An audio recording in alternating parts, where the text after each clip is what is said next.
Assalamualaikum sahabat-sahabat yang dirahmati Allah.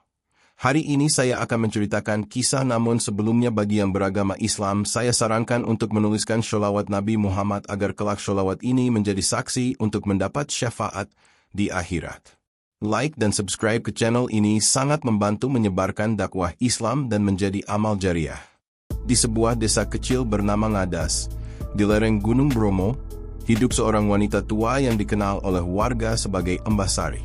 Ia adalah dukun tua yang dulu dihormati karena ilmunya yang tinggi dan kemampuannya menyembuhkan segala penyakit dengan ramuan tradisional dan doa-doa kuno.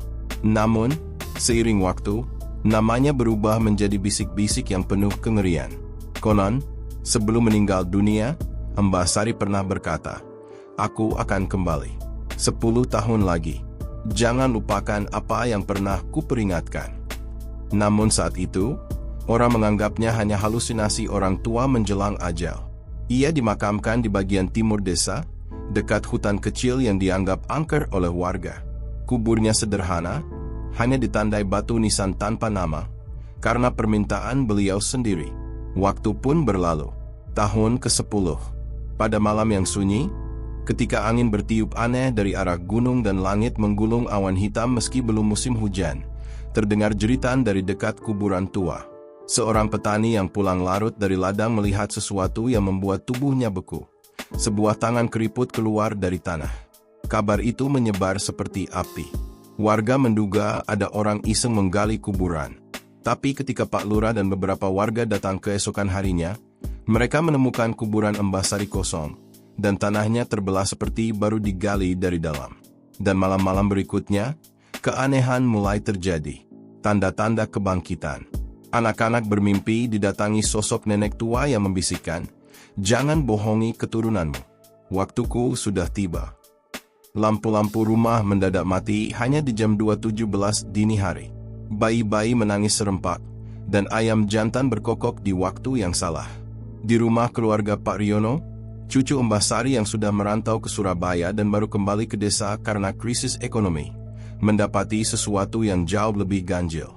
Di malam ketiga ia tinggal di rumah warisan neneknya, ia menemukan tulisan di cermin kamar. "Buka sumur tua. Di sanalah kutinggalkan kebenaran." Riono tak tahu harus percaya atau tidak. Ia adalah pria modern, lulusan universitas, tak pernah percaya pada hal mistis.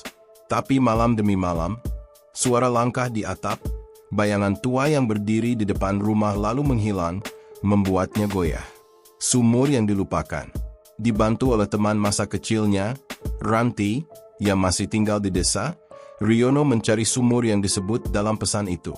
Di pojok belakang rumah, di balik semak dan alang-alang yang menjalar liar, mereka menemukan sumur tua yang sudah ditutup dengan papan lapuk dan batu besar. Butuh waktu 2 jam untuk membuka tutupnya. Dan ketika mereka berhasil, hawa dingin menyeruak dari dalam sumur, diiringi bau tanah basah dan dupa. Dengan senter, Ranti menyorot ke dalam.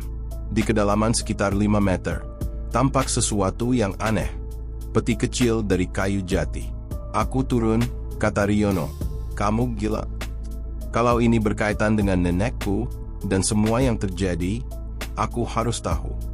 Dengan tali dan alat seadanya, ia menuruni sumur. Tangannya gemetar saat menyentuh peti itu. Ia mengangkatnya, membawanya ke atas, dan membukanya. Di dalamnya ada kitab tua berbalut kain kafan, beberapa cincin batu hitam, dan secarik surat yang tertulis dalam aksara Jawa kuno. Pesan rahasia. Mereka membawa surat itu ke Mbah Warto, seorang sesepuh desa yang bisa membaca aksara kuno. Setelah membacanya, wajah Mbah Warto langsung pucat. Ini bukan hanya pesan. Ini adalah peringatan. Kutukan. "Apa maksudnya, Mbah?" tanya Ranti. Mbah Warto menjawab perlahan, "Mbah Sari dulu menjaga sebuah rahasia. Sebuah perjanjian tua antara leluhur desa dan makhluk dari alam gaib. Setiap 50 tahun, harus ada 1 jiwa dari desa yang diserahkan sebagai tumbal. Tapi nenekmu melanggar itu.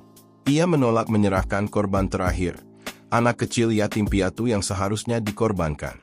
Ia menyembunyikannya dan mengubur semua bukti perjanjian itu di sumur ini." Riono gemetar. Dan sekarang saat perjanjian dibatalkan, mereka datang menagih. Mbah Warto mengangguk. Mungkin itulah kenapa arwah Mbah Sari bangkit. Bukan untuk meneror, tapi untuk memperingatkan. Atau bahkan, menukar dirinya demi menyelamatkan desa. Bangkitnya nenek. Seminggu setelah sumur dibuka, malam di Ngadas berubah mencekam. Kabut turun lebih cepat, udara jadi dingin menusuk meski siang hari, dan hewan-hewan peliharaan hilang satu persatu. Hingga malam tanggal 17 bulan Suro, jam 2.17 dini hari, suara gamelan terdengar samar dari arah kuburan. Warga keluar rumah, berkumpul di lapangan tengah, melihat bayangan sosok berjubah putih berjalan perlahan dari arah timur. Itu adalah Mbah Sari. Kulitnya keriput, tubuhnya membungkuk, tapi matanya bercahaya merah sama. Ia tidak menyerang.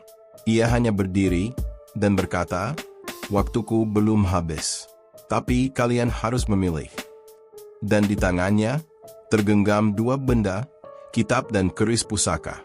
Pilihan berdarah. Kitab itu berisi mantra pengunci portal, bisa menyegel kembali makhluk dari dunia lain. Tapi untuk melakukannya, harus ada jiwa murni yang rela berkorban sebagai ganti. Keris itu adalah pusaka leluhur desa. Bisa memutus perjanjian lama, tapi mengorbankan seluruh keturunan yang pernah ikut melanggarnya. Riono bingung. Ia adalah satu-satunya darah keturunan Mbah Sari yang tersisa. Jika ia memilih kitab dan berkorban, portal bisa tertutup, tapi ia akan mati. Jika ia memilih keris, desa bisa bebas, tapi ia harus mengorbankan semua keluarga jauh yang mungkin bahkan tak ia kenal. Malam itu, warga menunggu keputusannya. Akhir yang tak terduga,